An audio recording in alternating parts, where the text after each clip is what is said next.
Oh. The Public. By Anton Chekhov. Here goes. I've done with drinking. Nothing shall tempt me to it. It's time to take myself in hand. I must buck up and work. You're glad to get your salary, so you must do your work honestly, heartily, conscientiously, regardless of sleep and comfort. Chuck taking it easy. You've got into the way of taking a salary for nothing, my boy. That's not the right thing, not the right thing at all. After administering to himself several such lectures, Podtyagin, the head ticket collector, begins to feel an irresistible impulse to get to work. It is past 1 o'clock at night, but in spite of that he wakes the ticket collectors and with them goes up and down the railway carriages, inspecting the tickets. Tickets please. He keeps shouting, briskly snapping the clippers. Sleepy figures, shrouded in the twilight of the railway carriages,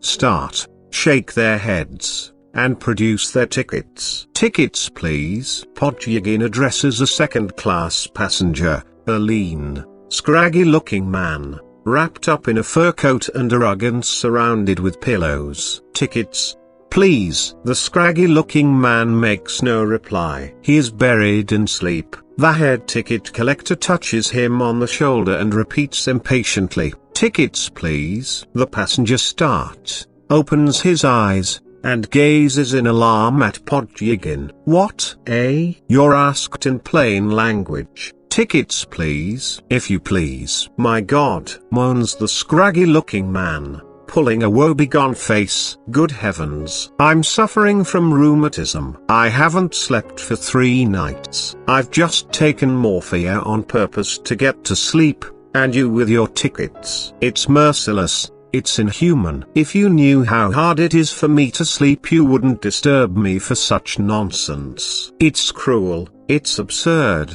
And what do you want with my ticket? It's positively stupid. Podtyagin considers whether to take offense or not, and decides to take offense. Don't shout here. This is not a tavern. No, in a tavern people are more humane. Coughs the passenger. Perhaps you'll let me go to sleep another time. It's extraordinary. I've traveled abroad, all over the place, and no one asked for my ticket there. But here you're at it again and again, as though the devil were after you. Well, you'd better go abroad again since you like it so much. It's stupid, sir. Yes, as though it's not enough killing the passengers with fumes and stuffiness and drafts.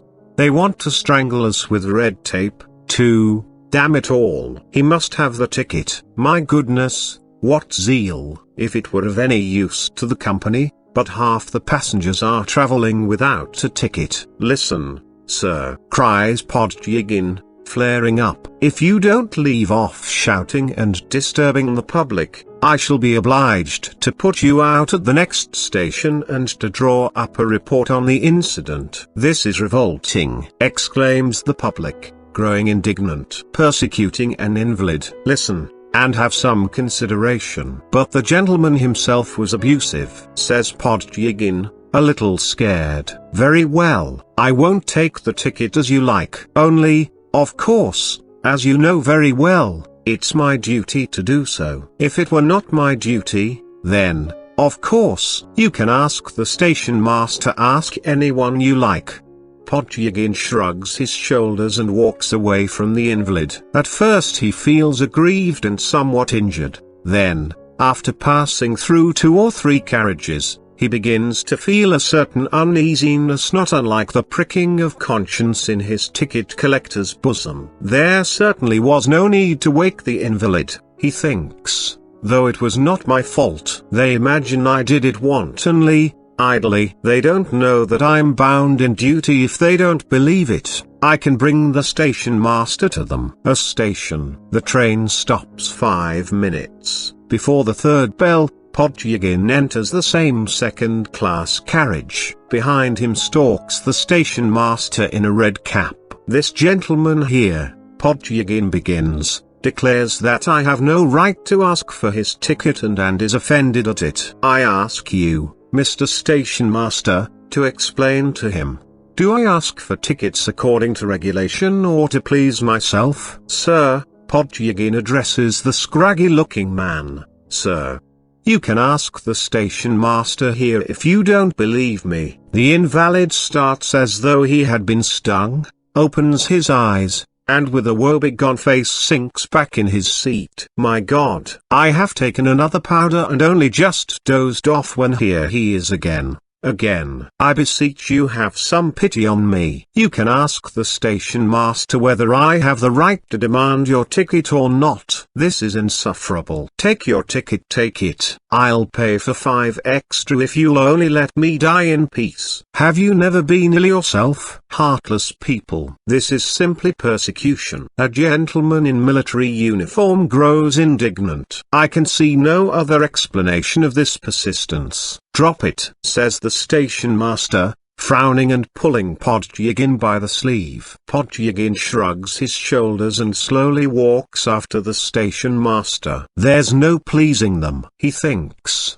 Bewildered. It was for his sake I brought the station master, that he might understand and be pacified. And he swears. Another station. The train stops 10 minutes before the second bell, while Podtyagin is standing at the refreshment bar, drinking seltzer water. 2 gentlemen go up to him, one in the uniform of an engineer, and the other in a military overcoat. Look here, ticket collector. The engineer begins, addressing Podtyagin. Your behavior to that invalid passenger has revolted all who witnessed it. My name is Pusitsky, I am an engineer, and this gentleman is a colonel. If you do not apologize to the passenger, we shall make a complaint to the traffic manager, who is a friend of ours. Gentlemen. Why of course I, why of course you.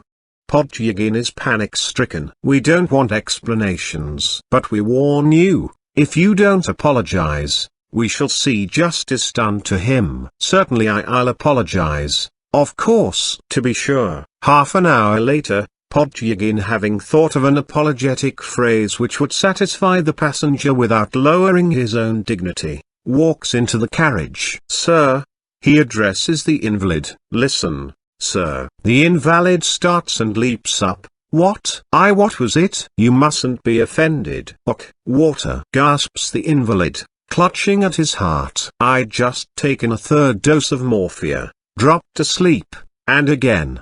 Good God.